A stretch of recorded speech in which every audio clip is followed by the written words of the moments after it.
Hello, welcome back to Reads of an Apple. My name is Stacy and I'm here for Vlogmas day 14.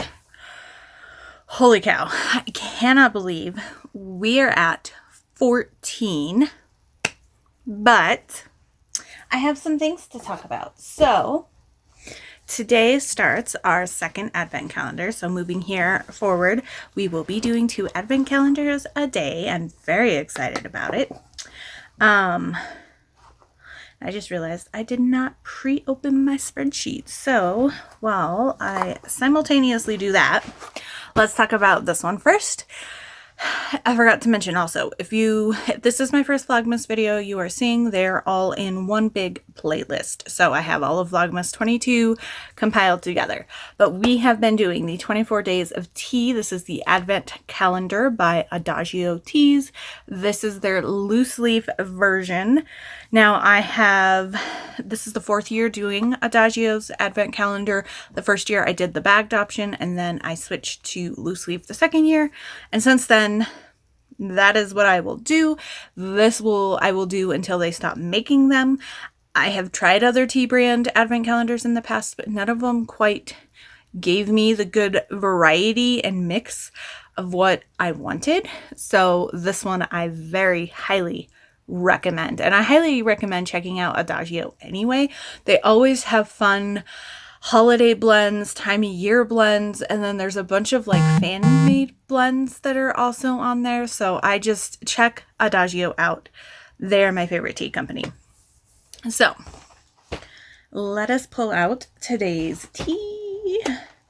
I'm very exciting. We've had a couple new ones the past couple days. I do have, like I mentioned, a spreadsheet with 2020 and 2021's teas and what I rated them on it. So, my gosh, this one is stuck. The ginger one got stuck the other day too.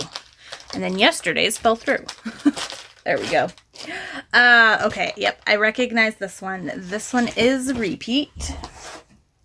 So today's is Cherry Marzipan Oolong. I do recognize this blend.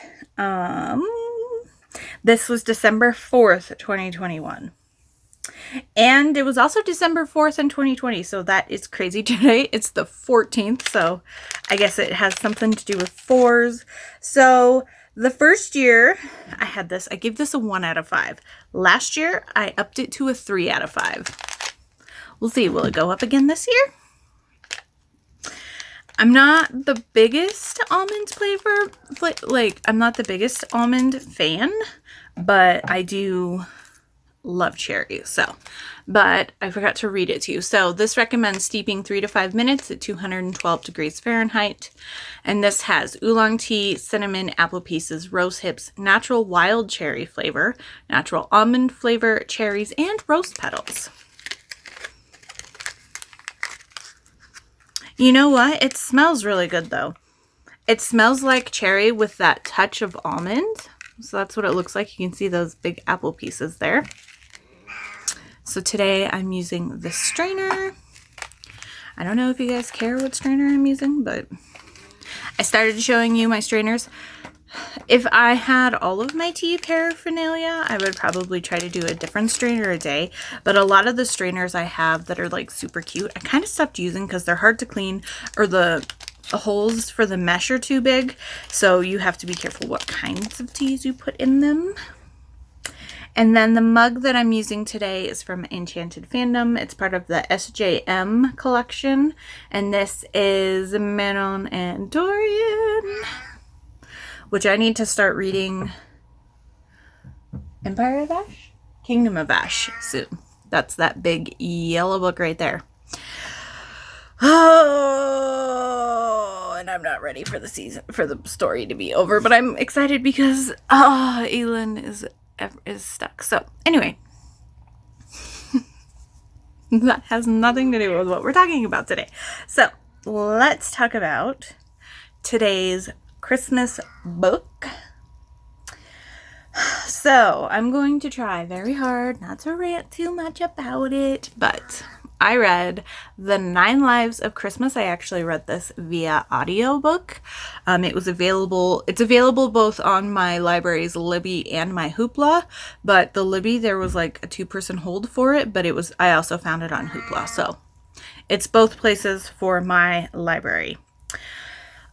I wanted to read this because this is my favorite Hallmark Christmas movie. It's one of my favorite Christmas movies and has been since it was released in 2014. I watch it every year, sometimes multiple times a year. The movie is also available on Hoopla if you don't have Hallmark, so I plan on definitely watching the movie via that way because I don't have access to my DVDs. Yes, I have the movie on DVD. And yes, they do have some Hallmark movies on DVD. So this is the rare case where the movie is 1,000 times better. And the choices that they made were good choices, I feel like, for the most part. This to me felt like, as I said to my boss, this feels like woman's fiction. However, I feel like the main character isn't Marilee, our heroine, but Zach, the hero. So it's men's fiction? I don't know if it works like that. Maybe it's still technically women's fiction, but it's just with a male-centered POV. This also... So the romance, while it is a part of the story and it's talked about as being integral to the story, it's really not. It's really mostly about Ambrose the cat and Zach coming to terms with how he thinks about romantic relationships and his strained relationship with his various family members. We do get a little bit of Marilee kind of struggling with becoming confident in who she is as a person, but most of the POV in this book is Zach or Ambrose the cat. Now, I don't know if part of this is because of the audiobook. I also do want to mention the audiobook is 6.5 hours. This book is like 240 pages. 6.5 hours for 240 pages. I could have read this book in less than 3 hours, but I was crocheting and didn't have time to pick up another physical book. So I needed to pick up as many audiobooks as I could. So let's start out with differences, and I'm going to try not to go on a huge rant, but I was extremely disappointed in this book. If I rated this as the romance I was expecting, I would probably give this 1.5 or 2 stars. As just a general fiction book, I gave this 3 stars. Now, part of that is probably because I'm comparing it so much to the movie.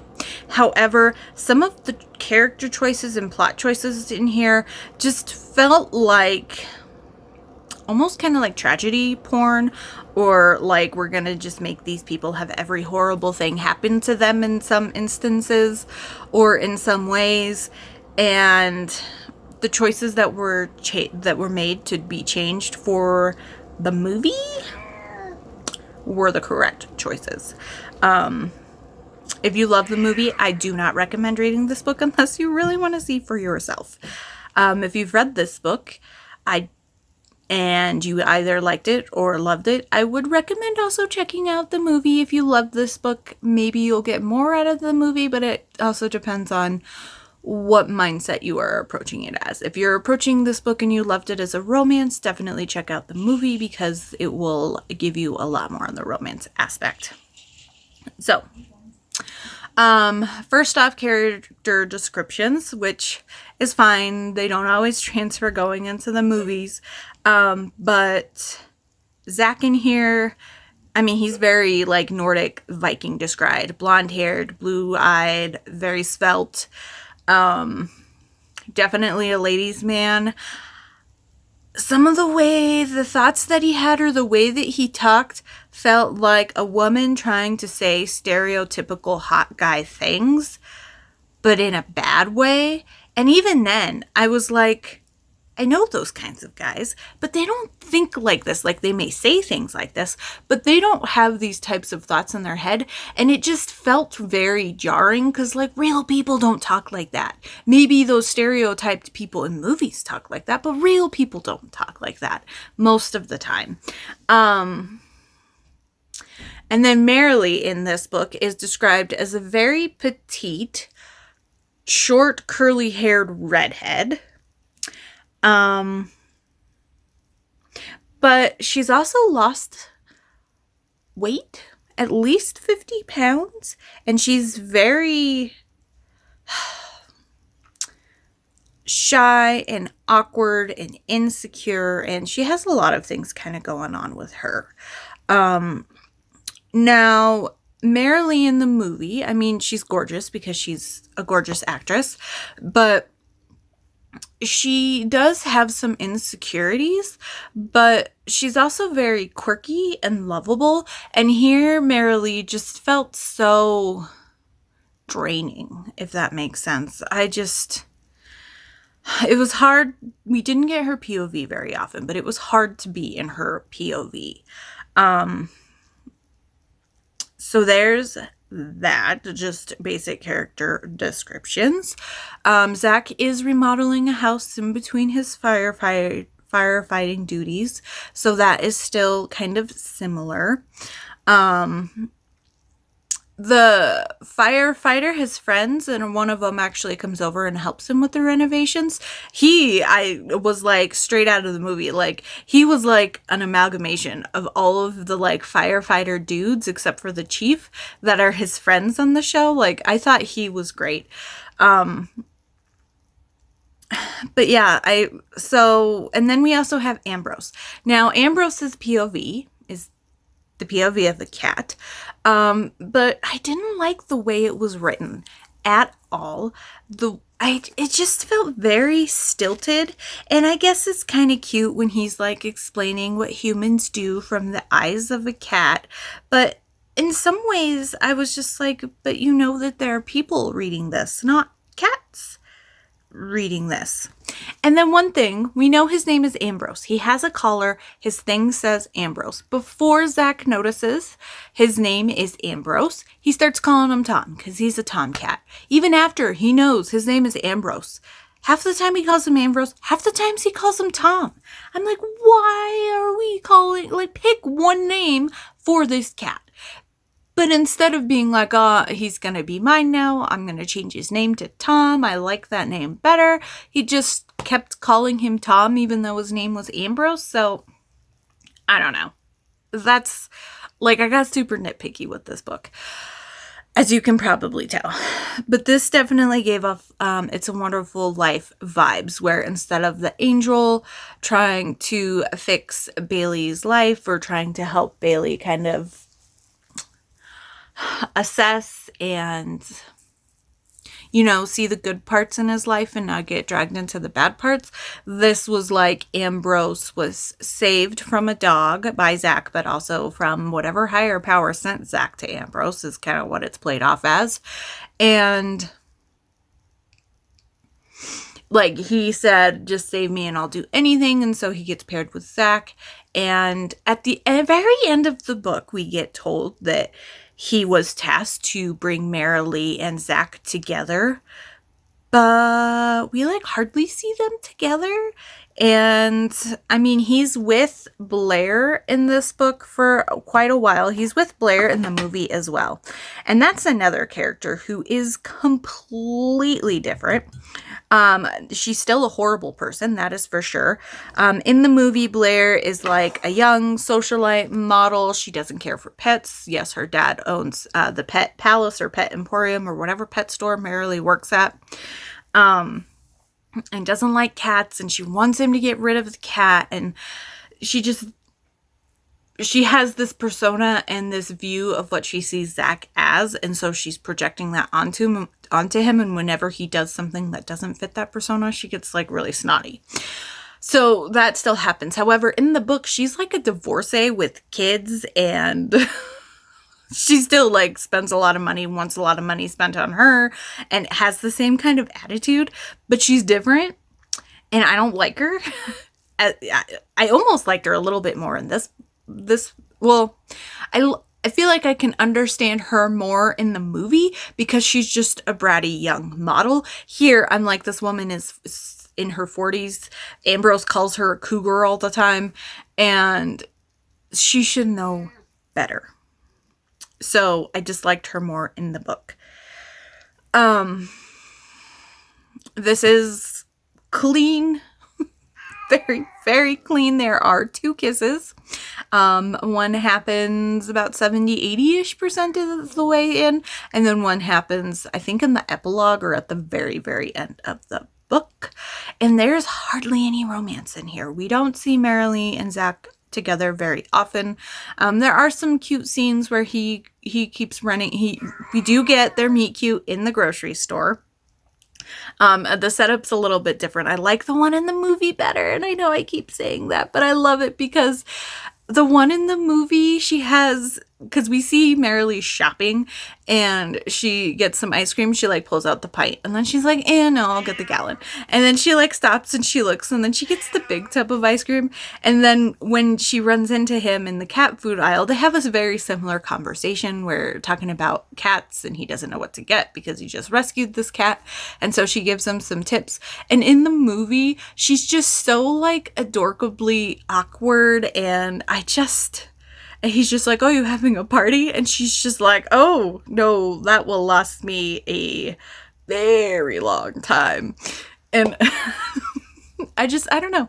She is just so like awkward and relatable, I feel like, in the movie, and I love her. Also for Marilee, in the movie, she is still in vet school. And she's about to finish. In the movie, she has one younger sister, and when their parents died, when her younger sister was still kind of below 18, she ended up not going to college or only going part-time, so it drug out the length of time she's in school. Because she basically became guardian to her younger sister and ended up kind of raising her those last several years. And so we kind of see her finishing that, and that's why she's still part-time working at the Pet Palace, I think is what it's called. In here, she didn't have money and only applied to small scholarships, so it didn't even seem like she tried to apply to full-blown scholarships, or maybe it just wasn't explained correctly. But she just stopped going, and she got a job to make more money and planned to go back, and she has been working full-time at Pet Palace and has felt insecure about reapplying and coming back. So, but from my understanding of the situation, if she just took a small like a hiatus, like a year or whatever, to earn money, like I don't think she should have to reapply, but maybe because it's vet school. But then I was confused because she was talking about applying to vet school, so maybe she was in normal college or normal whatever school classes, but she hadn't gotten to the vet portion only yet. I don't know. But so that's another thing. I felt like even though Marilee was still in school in the movie, she at least was more like established in her life and had more gumption on, or like, even though Marilee and both knows what she wants to do, she wants to be a vet and she wants to focus on cats as a specialty. That's kind of not the Marilee in the book. Like, she knows that's what she wants to do, but she isn't taking the steps to actually do that. And I don't know, it's just weird because I didn't quite understand why she was too afraid to apply for scholarships or to go to school. In the book, she has 2 older sisters who are very, very well off. There's a weird makeover scene in this. And there's a makeover scene in the movie. But in that one, I felt like it felt more natural because her younger sister was taking her out to lunch for her birthday, and then she was like, and let's go shopping, I'll buy you a nice dress, there's this party we're supposed to go to around Christmas time that we're taking you with, and so I'm gonna buy you a nice dress for your birthday and we'll go out to dinner and that'll be that. And here it was more like, we're gonna do a makeover because you're feeling insecure and you want to try to get Zach to want you. but without saying, I don't know. It was just weird. It was just weird. So that also is very different. Her family dynamic. Zach's family dynamic, we don't get very much of his family in the movies, but here that is like, I feel like the main focus here. We've got his alcoholic father and his mother. They got divorced when they were young. His mother left him and his brother with their dad, and his brother's down in Australia. And then his mother has remarried and has 2 children with him, but I don't know if I think the daughters are her stepchildren as well, but they're Zach's stepsisters, and he gets along with them, but he has a lot of hate and, maybe not hate, but he has a lot of hurt and issues with his mom and his father, and that I feel like is the main focus of this book, is him. Oh, and the house that he's refurbishing apparently used to be his grandmother's, or his grandmother recently died, and so the house that he's working on somehow has in the attic a bunch of the stuff that his mom and father saved from the grandmother for him. So I don't know. As you can tell, I can't tell you how many times I was like, what? Why? Really? What? There were weird plot choices. There were weird character choices. Oh, and Queenie Marilee's cat, she ends up getting rid of her cat. This is a book for cat lovers. You're gonna make me, and every time she talked about how she wasn't gonna take her to the sheltered, you know what word she used of instead of euthanized, or she'll get put down? Destroyed. She constantly said, I don't want her to get destroyed. And I'm like, this is kind of like the people who are going to be picking this book up. I feel like most of them will be in it for the cats. Like Cat on the Cover, 9 Lives of Christmas. They may or may not have seen the movie, and even though this came out before the movie, maybe this should have had an edit after the movie came out, but every time she talked about how cats get destroyed, I was like, can we not use this language, please? Ugh, the movie is better. The movie is a romance. This I don't really consider a romance.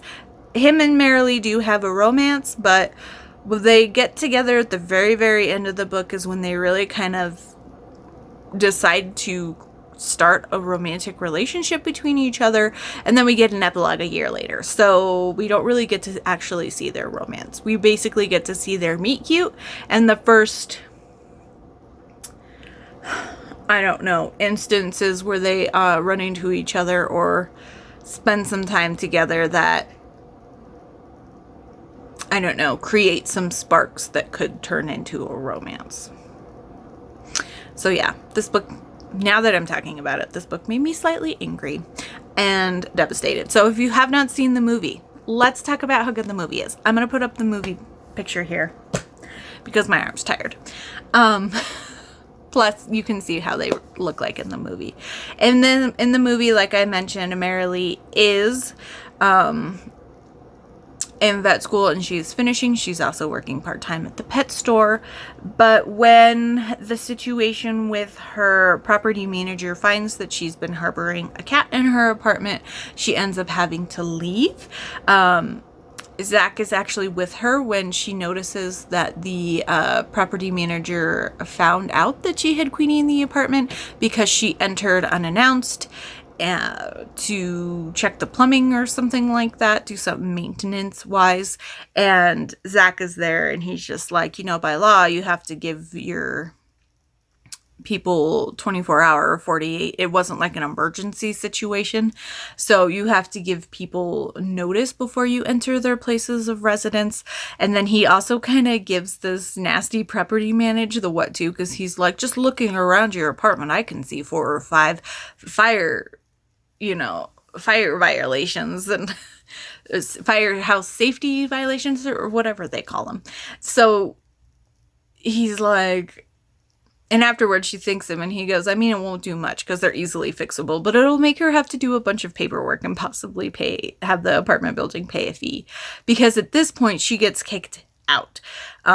In this one, she is told she has to get rid of the cat, and the property in the books, the property manager tells her to just release the cat into the wild.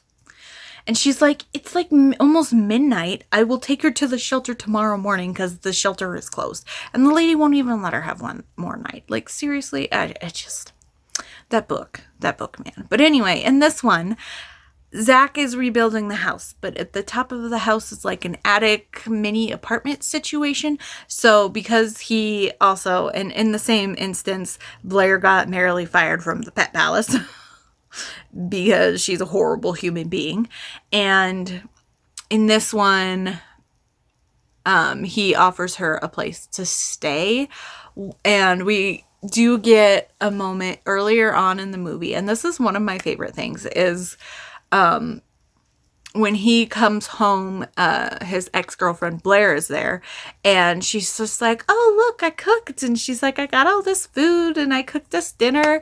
And he's just like, the stove isn't hooked up, and this isn't done. And like, that's something him and Marilee, connect on, is just their love of like decorating houses and paint. And she recognizes paint on his hand and is like, oh yeah, it's a struggle to find the right color of white for your walls.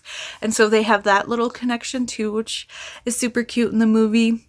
But Blair, and then he's like, I saw the things in the trash. You didn't hook up the stove, like it's fine. But when after Marilee moves in, he comes home and she has like lasagna, or she made food or something, and he's just like, and you can kind of see that he's thinking the same thing. Like, is she trying to play it up like she's a homebody person, if maybe she's not? And she's just like, oh, I hope you don't mind, I hooked up the stove for you. And he's just like, oh, you did? And I don't know why, but that is one of my favorite scenes. And then she's like, okay, I'll stop. I'll leave you to eat. I'm going to go back upstairs. And he's like, you could stay down here if you want. And it's just like so cute. And now I really want to watch the movie tonight. I recommend watching The 9 Lives of Christmas. It is just so feel good, and I love it. And I love the side characters. Her sister's great. And she's just so awkward and adorable, and I love it. I love the movie. 2 pieces. The book, not so much. And anyway, now that I have ranted at you, this is going to be probably the longest Vlogmas clip because I had things to say. So let us try our tea again.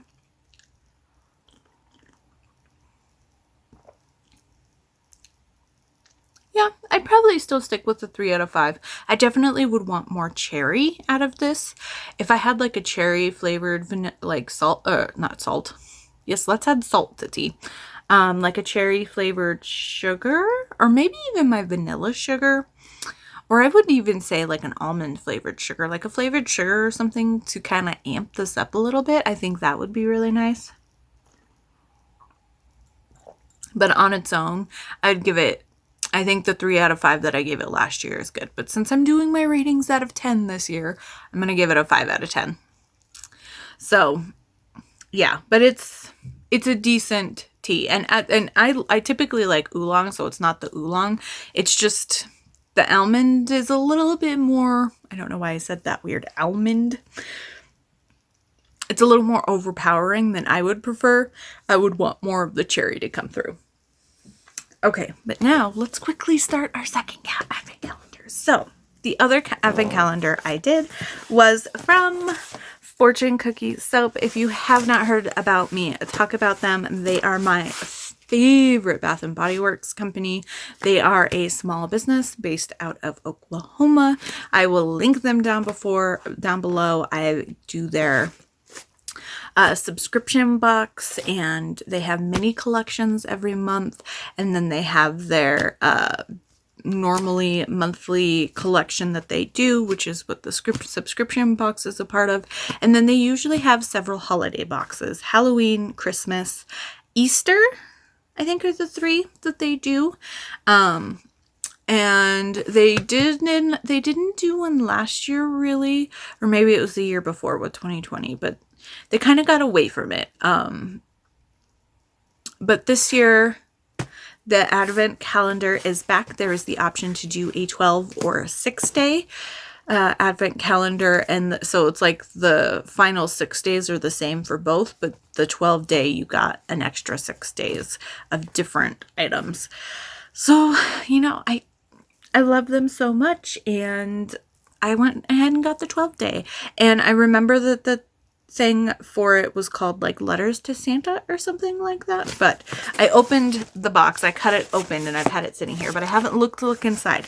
Usually they wrap them separately, but I didn't know how it looked this year, so I didn't go through it too much because I didn't know what we were looking at. So I will look inside for the first time. Okay, so we've got pretty green tissue paper and, oh, yep, Letters to Santa, and this has all of our scent descriptions on the back. And okay, yep, it does look like we've got individually wrapped pieces in here. So I will probably put them all under my tiny little tree over here. Oh, okay, and it looks like we got a little something extra. So let me look for the 14th here. Oh, here we go. And they all have different kinds of packaging, which is fun. Okay, so I'm going to set this down. So it looks like we got a little postcard for Santa that we can send. So that's super cute. And then it looks like a fortune cookie soap Christmas pen. So that's cute, a clicky pen. And it says fortune cookie soap with the website, and then it says get dirty, we got you. That's cute. But yeah, and then their logo, the fortune cookie soap, has a little Santa hat on it, but that's cute. I mean, pens are always super fun. So that's probably they usually do a printed item in the box. I don't know if that's part of the... Okay, so yeah, it looks like all of these, usually that's one of the days and it's a secret item. I've gotten a mug from them and headbands and different kinds of stuff, and that's usually one of the items that you unwrap, but it looks like this is just extra thrown in. So here is December 14th. We've got this really pretty gold bag. So let's see what it is. And I did not look at any of the scent descriptions, so I wanted to stay blind for this one. So we've got a little styrofoam package. Holy cow, snail mail perfume oil. I love their perfume oil. I have this little bag right here that is full of their perfume oils, and I love trying to pick out what scent I'm going to wear every morning. This is a ginormous perfume oil. Usually they're this big, so that is crazy. And this is one of the fall ones because it has little fall leaves in it, but look at the difference. That is crazy. And this, I don't see the size on it. Oh, it's 1 gram. Well, that's helpful. And this is 15 milliliters, so if you know that, that's what this is.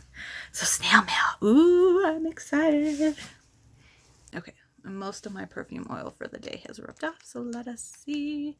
And I love, oh, it's a metal roller bar. I prefer the plastic ones. I feel like they draw up the oil a little bit better, but that's fine. Ooh, that metal is nice and cool. That feels nice. Okay, interesting. This definitely has some like more florally, like evergreen, wintry vibes. And I'm getting a little bit of like floral, or I definitely am getting some musk. I'm not really getting very much sweetness though. So let's see what it's supposed to be.